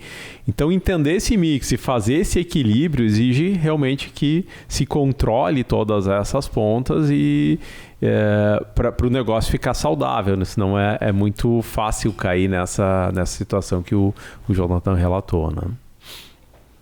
Maravilha. Falamos então de produto, estoque, financeiro, compras. O que mais que faltou? Então, vamos lá. Esses são... a gente veio toda a parte até receber, né? A parte de colocar para venda. Existe sim essa parte financeira. Está um pouquinho destacada a parte de gestão, que eu acho que é o que a gente estava falando, porque é aquela visão geral, né? É não deixar que algum item aí não seja perdido. Então, acompanhamento de lucratividade dos canais, acompanhamento de canais que estão vendendo mais ou menos, né? Muitas vezes eu estou colocando um esforço super grande num determinado canal de vendas, mas se eu for olhar as estatísticas lá no meu RP, ele não está vendendo bem, né? Eu estou colocando um esforço muito grande e não performa como se imaginava. Eu lembro de um cliente nosso que ele estava com uma complexidade muito grande em gerenciar N canais de venda, porque teoricamente tu pensa, eu tenho um produto, quanto mais canais de venda eu tiver, mais eu vou vender. E não é verdade, um acaba competindo com o outro. Ele disse que a dor de cabeça estava tão grande em gerenciar tudo isso, ele resolveu cortar a maioria dos canais e a venda não caiu. Então, a gente consegue ver isso se a gente tem números, né? Senão fica muito no achismo. Então, esse painel gerencial que acaba sendo fornecido é muito, muito importante, né? Então, ainda dentro desse cenário aí de grandes módulos de RP que a gente passou, eu diria que tem um que é bem importante, que é o de logística reversa. Então, quando a gente fala em devolução de venda, que é uma dor de cabeça, né? Não deixa... É muito mais complicado do que na venda física, né? E eu tenho que acompanhar todo esse processo, porque... devolvi o produto, eu tenho que mandar um código de logística reversa, olha, vai poder colocar de volta lá no correio ou qualquer coisa desse tipo. Ele fica com um crédito lá para poder usar, então normalmente é um vale-troca. E tudo isso precisa ser gerenciado. E também o resultado disso precisa ser controlado. Eu lembro de um cliente que citou um cenário onde o produto dele tinham situações muito específicas. Era um produto eletrônico que tinha defeito, mas era defeito por uso do cliente, né? Só que na prática ele tinha várias trocas daquilo, né? E colocando isso na ponta do lápis, olhando de forma fria, parecia que tu tinha lucro naquela operação. Mas tu começava a ver que alguns produtos voltavam 3, 4 vezes ao longo de toda a operação, não estava sendo computado aqueles custos de logística reversa, que em alguns casos é proibitivo. Se a gente pega em casos de imóveis, imagina o custo de frete aí para te devolver a cama, né? Agora tem dois tipos de devolução. Tem a devolução que tu pode até pegar ela e colocar para vender de novo. Sei lá, a pessoa não gostou, comprou errado, sei lá. Situação onde o produto vem que tu... E volta para estoque. Volta para estoque. E tem o que não volta para o estoque, né? Veio, sei lá, quebrado... Avaria. Avaria. Aí sim, tem um outro módulo ali do RP que é controlar diferentes depósitos de estoque. E aí várias operações vamos pensar essa devolução, que é o caso que a gente tem, ele não volta para o estoque normal, né? Então eu tenho estoque de venda, ele volta para um estoque de devoluções. E aí, dependendo da situação, ele vai ter que ir para o de avarias ou sim, ele é transferido para um depósito normal de venda. E um cenário muito comum que está acontecendo, então falando em depósitos, eu posso ter diferentes centros de distribuição. Porque ainda o grande problema Brasil é logística, né? Se a gente for comparar com o cenário Estados Unidos, onde eu tenho uma logística muito mais eficiente, eu levar de uma ponta até a outra, eu tenho um custo relativamente baixo e prazos muito pequenos, não é uma realidade do Brasil. Então, o que a gente começa a enxergar de vários clientes, movimentos muito comuns, é abrir diferentes centros de distribuição. Então, vendi para um cliente de São Paulo, ao invés de sair a mercadoria daqui de Porto Alegre para ir para São Paulo, não, isso sai do depósito de São Paulo. Só que toda essa informação tem que estar centralizada, né? Eu tenho estoque Porto Alegre, São Paulo, Rio.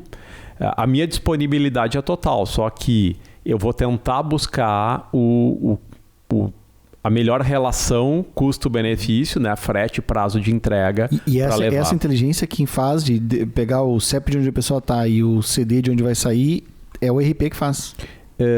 Às vezes é por inteligência. No caso do Tiny, é um processo mais manual, ou seja, tem umas regras para isso, mas estados tais eu vou jogar deste CNPJ, mas muita disponibilidade de estoque. Então tem um processo ali de cotar o que é melhor ou pior. Não é um cenário 100% automatizado. Tem que considerar a disponibilidade também, né? Aí São Paulo, você é para São Paulo, só que não tem em São Paulo. Né? Ou a pessoa comprou 50 unidades de uma coisa, tem 20 em São Paulo, 10 no Rio Grande do Sul. E aí, sim, acaba virando... Por isso que isso pode ser... É muito configurável pelos clientes que a gente vê usando já esses tipos de recursos. Tipo, olha, eu não considero o estoque, sei lá, de São Paulo para esse tipo de venda. Eu quero que considere só meu estoque A, B e C, né? Então, são várias configurações que se tem para isso. E um outro modelo que é muito comum, que foi a Amazon que inventou, mas todos os grandes marketplaces estão rodando, que é o caso do fulfillment. O que é o fulfillment? É um armazém do próprio marketplace ou um armazém de terceiros. Ao invés de eu manter a mercadoria comigo aqui em Porto Alegre, eu mando para o armazém do marketplace. Dessa forma, eu não tenho custo nenhum para enviar até esse destino. A venda é feita e sai direto do armazém do marketplace. Então é muito bacana quando, sei lá, a gente entende que grande parte das vendas são do Sudeste. Eu usar um fulfillment do meu marketplace é bem, bem interessante. Então toda essa parte aí que eu tinha falado antes de separação, expedição, logística para levar até o cliente é responsabilidade do marketplace. O RP aí, nesse caso, entra só para fornecer lá para o marketplace a nota fiscal de despacho e acabou. E fazer esse fluxo aí de comunicação com o cliente. Então, são cenários que a gente começa a entender que são cada vez mais avançados, né? E permite bastante mobilidade, né? Existe também situações que eu acho muito bacana essas, que são de retirar em algum lugar. Então eu sei que a gente implementou várias coisas, isso tá super crescente. Eu comprei o produto, mas eu não vou... ao invés de retirar na minha casa, eu escolho que eu vou retirar lá no Zafari, por exemplo. Né? Então eu tenho um diferente local de entrega desse produto, né? E gera um custo mais baixo para o consumidor final, porque ao invés de eu entregar na casa de cada pessoa aqui em Porto Alegre, simplesmente aquele conjunto de pedidos cai lá no Zafari, por exemplo. Eu retiro lá no Zafari. Que meio que a Pega Aqui tá fazendo, né? Tem vários fazendo dessa forma. E um outro que também eu achei muito bacana na primeira vez que eu vi essa implementação,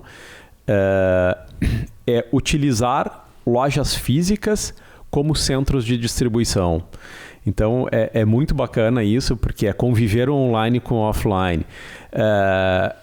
Eu tenho uma cadeia de lojas que já existem lá físicas, né? Então tem algumas filiais, o pedido, dependendo de onde ele vem, ele pode sair daquela loja. Então faz com que eu tenha uma eficiência. Aquela loja física também acaba gerando, ela ganha comissão sobre aquela venda e a gente consegue um modelo que eu acho que é muito o que a Magalu faz, né? Magalu usa exatamente todos os seus pontos de venda como pontos tanto de distribuição como recebimento, né? Então é bem bacana isso. Gera um movimento dentro da loja também, né? Uhum. É bom para todo mundo. Cada vez mais, e aí eu acho que esse também é um desafio para os próprios softwares de ERP, é o conceito de multicanalidade, né? Então, as coisas não são só mais tudo no online ou tudo no físico, mas esses canais estarem cada vez mais conectados, né? Receber na loja, usar os canais de venda de forma alternativa, isso são desafios muito legais aí para evoluir. O que está faltando aí nesse... Eu sei uma coisa jornada que o Rogério não falou ainda, que em alguns lugares não estão usando mais ERP, a sigla. Aquele spoiler, né? O spoiler lá dentro. Não está mais usando o ERP, não está usando a sigla. A ERP. sigla, a sigla. Porque daí se tu falar não estão mais usando o ERP, eu vou pensar que eu estou usando o software ERP. Sim, tudo que a gente falou aqui é mentira. Eu acho que isso é o... A palavra ERP está caindo em desuso, é isso? Ela não está caindo em desuso ainda, mas ela acaba tendo uma desincronia com a sua origem. É cringe falar... É cringe. Não, quando a gente fala aqui Brasil, segmento de e-commerce, ERP ainda é a sigla. Olha, tu não tem ERP? Não, todo mundo sabe quem é desse segmento, né?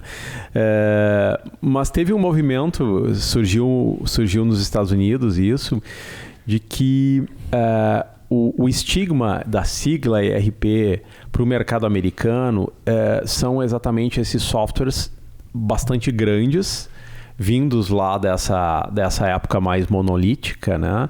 Então a gente está falando em SAP, em todos esses grandes players de software de ERP, que atendem muito a indústria e são muito voltados à consultoria, implantação, aquele modelo que a gente estava falando lá no início, né? Então, muita consultoria para fazer aquilo funcionar e o resultado muitas vezes se diluir, não serve para pequenos negócios.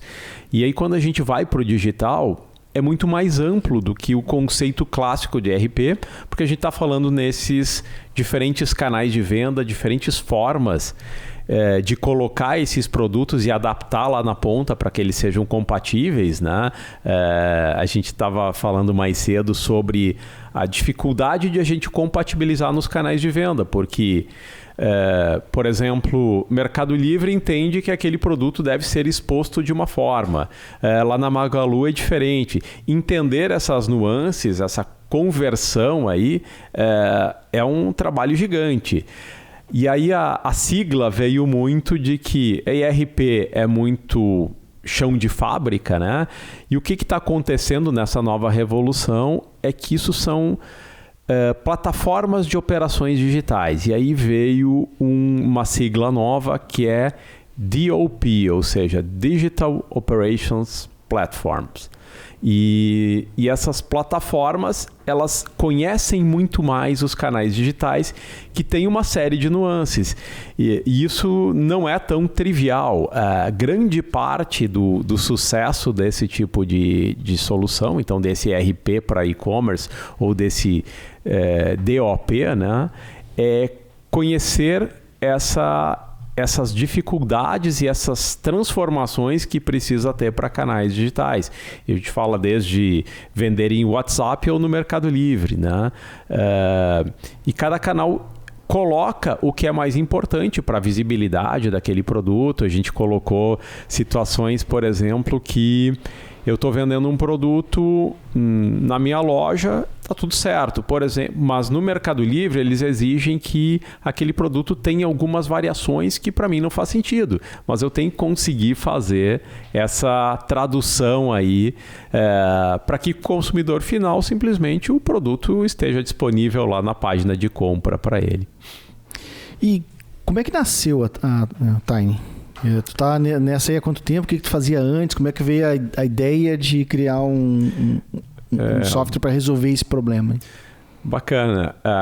Bom, isso é de longa data. Então, da mesma forma como tu começou lá no IRP, que saía de pastinha, eu também sou dessa época. Pastinha, né? E gravata? Não cheguei a usar gravata, mas a pastinha era clássica. A gente visitava muito esses clientes, então eu trabalhava em empresas de ERP clássicas, né? E se visitava clientes de diferentes portes, né? E a gente está falando aí de que ano? A gente está falando da década de 90. Então, internet ainda não era uma coisa trivial, né? Então, eu lembro muito de ir no cliente com CD, com disquete, com uma série de coisas. A internet estava gatinhando ali nessa época. Disquete peguei pesado, né? Não cabia nada dentro de um disquete. Era uma tristeza um disquete. Não cabia nada, mas a gente ia lá, fazia a implementação no cliente e quando ele pedia uma customização, a instalação da customização, na maioria das vezes, era um disquete. Levava um disquete, aí rodava um executável lá para... Eu tinha etiquetas coloridas, eu tinha disquetes coloridos. Um verde-limão, um rosa-pink. Lembra disso? Tinha uns laranja bonito. Mas o disquete, o rígido, né? Que o flexível, aquele... Trabalhamos com ele também. Com o flexível? Flexível. O flexível não era bom colar a etiqueta nele não, senão ele parar de funcionar, né? Cara mais sensível. Bacana que nessa época tinha isso, eu lembrei, essa correção que a gente fazia se chamava de patch, tinha um nome bonito para isso, lembra? Isso, era verdade. E era uma coisa que me intrigava muito desde aquela época, porque eram softwares que necessariamente precisavam realmente de muito... era muito people intensive, né? Então a pessoa lá na ponta fazendo essas correções, fazendo implantação, funcionava bem para grandes ou médios, né? E o que me entregava eram os pequenos, não podendo pagar aquele custo, mas também não tinham saída, né? Porque, olha, eu preciso fazer essas operações de retaguarda, não era e-commerce na época, né? Então, desde indústria, comércio, ou vários segmentos. E eu entendia que para o faturamento deles, aquilo era muito caro. Eu lembro que a gente cobrava em salários mínimos. Então, era um salário, 2 salários. E aí eu ficava pensando, poxa, dava para contratar um funcionário por isso e não faz sentido, porque a gente está entregando software ruim, software com bug. Aí ia lá com o disquetezinho fazer o patch, né? E isso ficou... A título de comparação, né? De uma maneira bem grosseira, assim, não precisa entrar muito detalhe. Quantos salários mínimos custam um ERP hoje por mês? Eles... Vamos pensar, é dividido isso em muitas vezes. A gente pega, por exemplo, de Tiny, o plano inicial é R$50. Então isso está 0, pelo menos o salário está o 1.000 e alguma coisa, 0,5 salários mínimos? Exatamente, então... Não, 0,05, é isso? Não, 0,5 seria metade, né? A gente está dividindo ele por 20 vezes. Então, né? 0,05. É um número realmente muito inferior. É uma fração muito pequena do que era o custo de ter um ERP antigamente. 20 e tantos anos atrás. Exatamente. E a gente está falando do mesmo porte de cliente, né? Não estou comparando se ele é online, offline, mas é o mesmo porte. E isso me incomodava muito. Será que dá para fazer diferente? E aí que veio essa vontade de tentar distribuir isso em larga escala. A primeira tentativa disso não deu certo porque a gente não estava contando ainda com a internet para isso. A gente tentou fazer um software que realmente desse para entregar em escala do tipo, olha, faz download, né? Mas não é um software online. E o fazer download realmente era problema, porque eu tenho versão diferente, olha, não está funcionando porque a tua versão está desatualizada, coisas que a gente nem passa pela nossa cabeça. Claro que aplicativo de celular ainda é assim, né? Mas tem atualização automática, coisas que a gente nem pensava na época, né? Então essa primeira versão aí, vamos pensar, ela quebrou, né? A gente descontinuou ela antes de ter perdido todo o dinheiro e ter ficado com dívida, né? E a gente começou a pensar diferente. E aí eu me juntei com o meu antigo sócio e a gente criou a primeira versão desse negócio, que foi lá em 2004. E a gente lançou esse software, que fui cofundador de uma outra empresa que se chama Bling. E saí de lá em 2010. 2011. A Bling foi uma que foi comprada pela Local Web. Isso. Então, fui o cofundador lá naquela época, saí em 2011. 2012, abri a Tiny com um propósito mais forte em realmente essa essência que foi desde o início, mas a essência no que a gente chama de SMB, ou seja, o small business, o pequeno negócio. E a aderência de e-commerce ela foi natural. A gente estava comentando isso porque, de certa forma, entregar isso em escala para pequena empresa não é para qualquer pequena empresa, é aquela que realmente se identifica com aquele serviço. E como um serviço, implica em ele estar interessado em fazer aquilo funcionar. Então, é quase que uma parceria. Eu estou fornecendo o serviço, mas eu não estou indo lá na tua empresa, né, para te entregar ele. Ele é uma assinatura e existem esforços dos dois lados para fazer aquilo funcionar. Isso se encaixou muito bem no e-commerce. Eu acho que o tradicional estava estava acostumado em ficar esperando. O meu vendedor de RP vai vir aqui, olha, te vira aí, instala e eu quero ver funcionando. No online tem muito isso de ser uma troca e a gente tem muito do conceito que continua sendo até hoje, que tem um faça você mesmo ali, né? É uma combinação, tem todo um time de suporte para apoiar aquilo, mas o outro lado também tem que estar comprometido em fazer aquilo funcionar. E é uma combinação realmente muito bacana isso. Faz com que a gente consiga realmente entregar em preços muito baixos, né? Então, desde R$50 com todas essas principais funcionalidades aí que a gente estava falando até agora. Então, é uma democratização do ERP, a gente conseguir fazer isso em escala. Quem permite isso é a economia de internet e fazer isso voltado para um nicho muito específico. Se a gente se desvirtuar, por exemplo, olha, eu vou atender grande, possivelmente eu deixe descoberto todo esse mercado aí que tem essa troca. Tu tem alguma coisa de dados públicos lá que tu possa compartilhar com a gente de, sei lá, quantidade de cliente, só pra gente ter uma ideia do tamanho do negócio? Vamos lá. Tiny deve fechar o ano aí a gente deve estar beirando aí 20 mil clientes. Então, quando a gente fala em clientes, não são necessariamente usuários, a gente está falando em 20 mil empresas.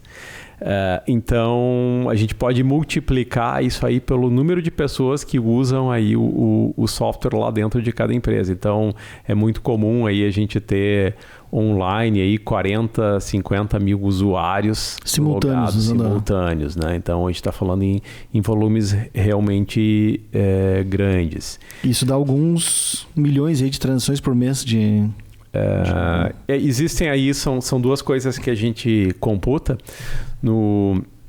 Tem uma das coisas que para nós não é tão relevante, mas quando a gente fala em marketplace é muito relevante, que é o que se chama de GMV, é o valor, o faturamento gerado aí, né, de toda essa galera que está conectada, né? A gente não ganha nenhum centavo a mais pelo faturamento gerado, não aumenta o preço do plano de acordo com o quanto tu vende, né? E sim o número de transações que tu faz é o que é importante, porque a gente mede uma capacidade total que ele pode ter de uso lá dentro, né? Então, uma empresa muito grande que está faturando muitos pedidos, talvez ele precise de mais capacidade, mas não tem nada a ver com o faturamento, e sim número de pedidos. O faturamento é importante para nós porque isso entrega a reputação dos nossos canais parceiros. A gente, com certeza, vai ser muito melhor visto em algum dos canais que vão ganhar em cima desse faturamento se a gente gerar mais faturamento. Para nós, o importante realmente é esse volume que ele está transacionando, então é número de pedidos, é um indicador super bacana. A gente pega clientes aí que tem, e aí naquele papo, quando que ele precisa do ERP? Eu acho que acima de, 20, 30 pedidos mês é bem difícil continuar sem, então a gente está falando de um pedido por dia. Até aí consegue fazer sozinho, emitindo nota à mão, várias coisas, mas a partir daí é bem aconselhável. Então a gente tem desde esse caso bem pequeno, que é 30 pedidos dia, a clientes que fazem 5 mil pedidos num dia. Então é um range bem grande aí, né? Se o aconselhável de começar a usar o ERP acima de 30 pedidos mês, que dá um por dia... Então eu penso... por dia a 50 mil por dia. A gente... mas se o inicial é acima de um por dia, então... Cara, já tem que lançar, já tem que começar com a RP, porque se tu abrir... Foi o que a gente disse. Se tu abrir um e-commerce pensando em vender menos do que um pedido por dia, nem começa. Não, tu não vai ter 50 reais pra colocar no teu RP. Não. Te proporciona tudo isso que a gente falou aqui. Não, nem começa. Cara, pois é incrível isso, assim, né? Porque é um benefício muito grande por um custo de verdade muito pequeno, né? Como tu falou agora, 50 reais. Pra dividir por 30. Pra tu ter esse exato, né? É menos de um cafezinho. Menos um café por dia. Pra tu ter todo esse trabalho. E outra coisa que eu faço muito cálculo também é que quanto custa a minha hora como profissional. Uhum. Porque se... Eu dedicar 1 hora para fazer uma coisa que o RP poderia ter feito para mim, eu já estou perdendo dinheiro, porque eu dediquei a minha hora, que eu considero que vale mais do que 50 reais, para fazer alguma coisa, cara, já não valeu a pena. Já. Eu acho que tem 2 pontos aí, e claro que isso foi mudando ao longo do tempo, mas a gente... entrou muito em clientes quando a corda já estava no pescoço, né? Então acho que esse acho que a educação é tentar fazer com que a aderência seja antes e a dor de cabeça seja menor, né? Porque normalmente a pessoa vai precisar de RP quando não está dando mais conta sozinho. E aí, claro que é mais difícil nesse momento, né? Porque eu já não tenho tempo, mas para ir para a frente eu preciso dedicar tempo para fazer uma implantação. Na verdade, ela sempre precisou, ela só demora para saber, para perceber que precisa. Quando já deu crepe, que já vendeu e não tinha produto, quando já ficou sem estoque, quando tinha que vender, daí, preciso de um RP. E eu acho que tem uma diferença que é ter um pequeno negócio, e claro que a gente fala de pequenos até grandes, mas no pequeno é muito fácil eu gerenciar aquilo quase que na caderneta, né? Então eu não necessariamente preciso do ERP no super pequeno negócio, mas quando a gente está falando de online, a dimensão é outra. O exemplo que eu dou é esse de chegar lá na lojinha, né, e perguntar, tenho eu quero levar essa garrafa aqui, tem? Olha para a prateleira, sim, tem 3 aí, quantas tu quer? Tá tudo aí, né? No online eu não tenho como dizer 3 lá na ponta no meu site, né? Eu tenho que ter isso digital em algum lugar, e essa é a grande diferença. Digitalizar negócios implica eu ter a informação digital. Eu acho que o caminho mais fácil é começar ela na ponta, né? Então a gente pega ali desde suprimentos, a gente já está fazendo isso quase que automático, né? Naturalmente ele passa a ser digital. Transformar aquilo para canais de venda é um passo simples normalmente. Deixa eu fazer um cálculo rápido aqui para ver o teu faturamento. 20 mil clientes vezes 50 reais. Achei que estava fazendo. Coloquem as respostas aí nos comentários. Vamos fazer um pequeno merchan então. Como é que tem lá, cria conta online, precisa conversar com o vendedor, tem um período de teste. Acho que essa é a grande diferença de todos esses softwares nuvem, né? Essa facilidade em entrar e sair. Isso eu acho muito bacana, né? Porque eu não tenho que realmente ter uma trava se aquilo não serviu para mim, né? Então a gente pega esse cenário onde tem trial, né? Então o que é o trial? Período de degustação, né? Então no caso de Tiny, assim como outros, a gente tem 30 dias grátis para experimentar. Dependendo do parceiro, acho que se entra por Wave ainda vai ter um código lá de parceiro, porque o parceiro vai ajudar naquela adoção, né? Então ele pode ter 30, 60, 90 dias até de experimentação, né? Então acho que isso é bem bacana, mas mesmo o 30 como default a gente entende que é super positivo.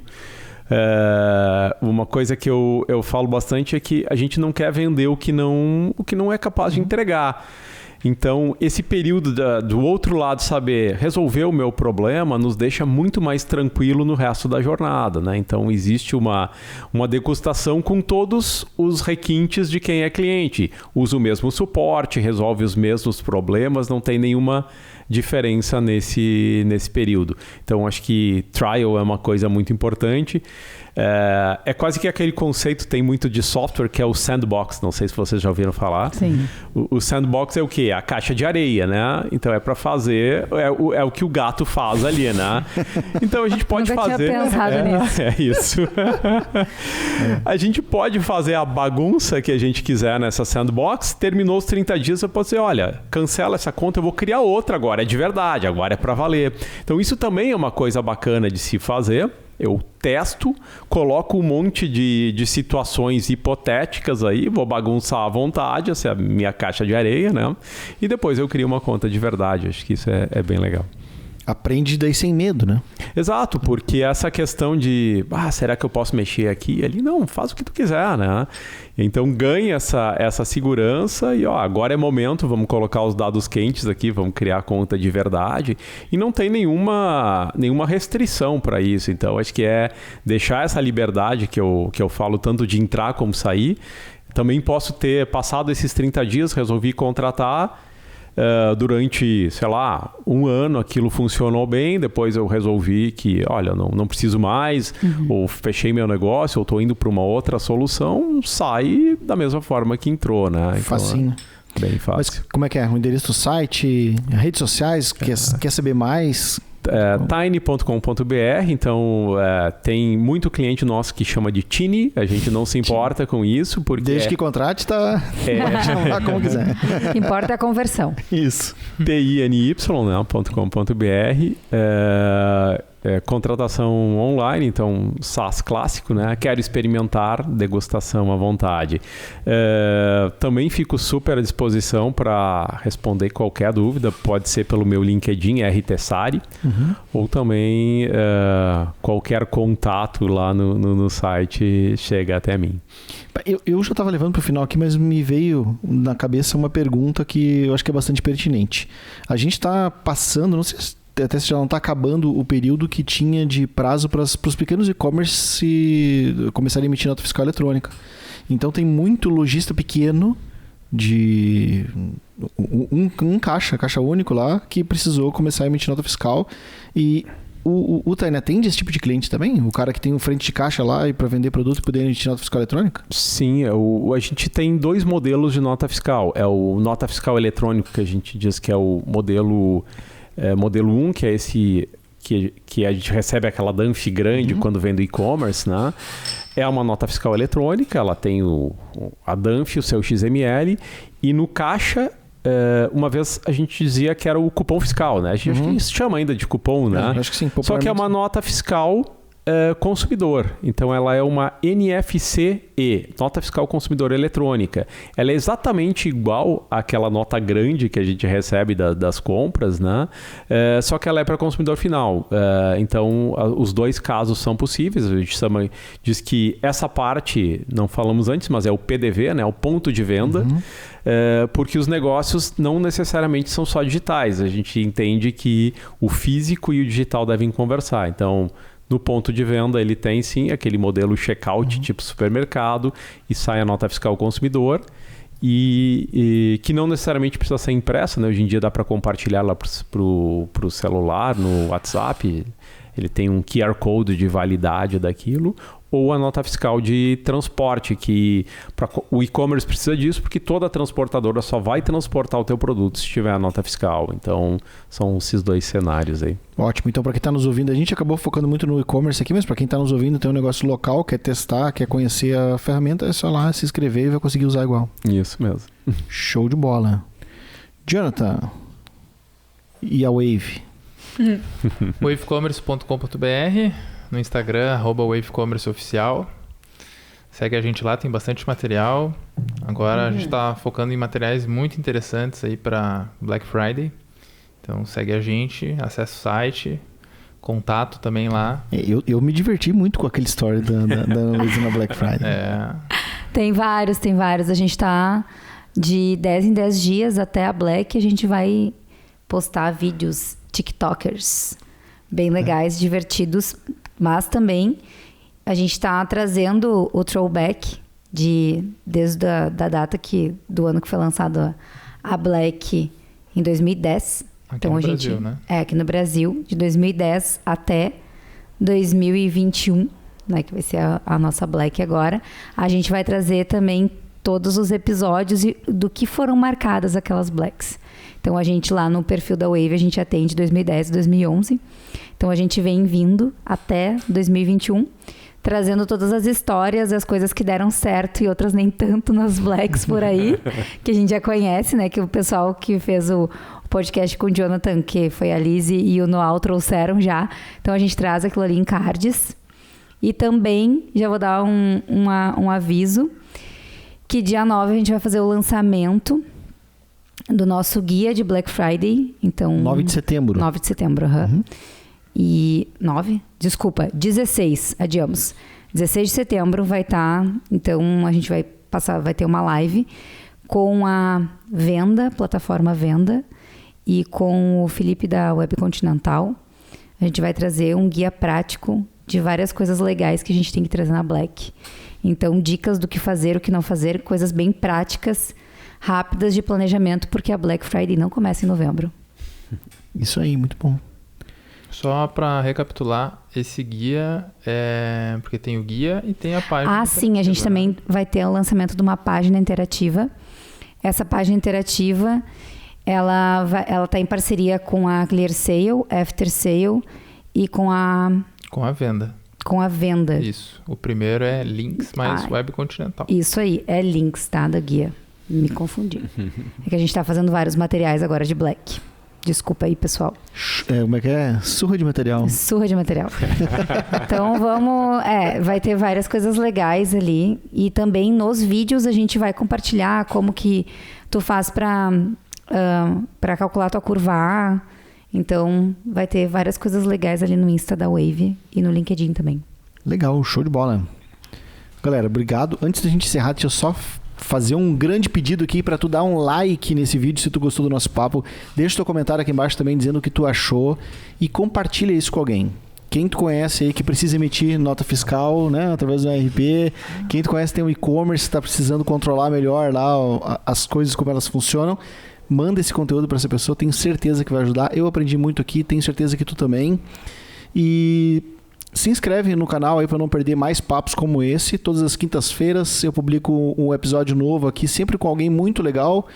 E todos os dias, nos outros dias da semana, às 7 horas, um short ou um corte, que são os melhores momentos do podcast aqui. Também estamos disponíveis em todas as plataformas de streaming.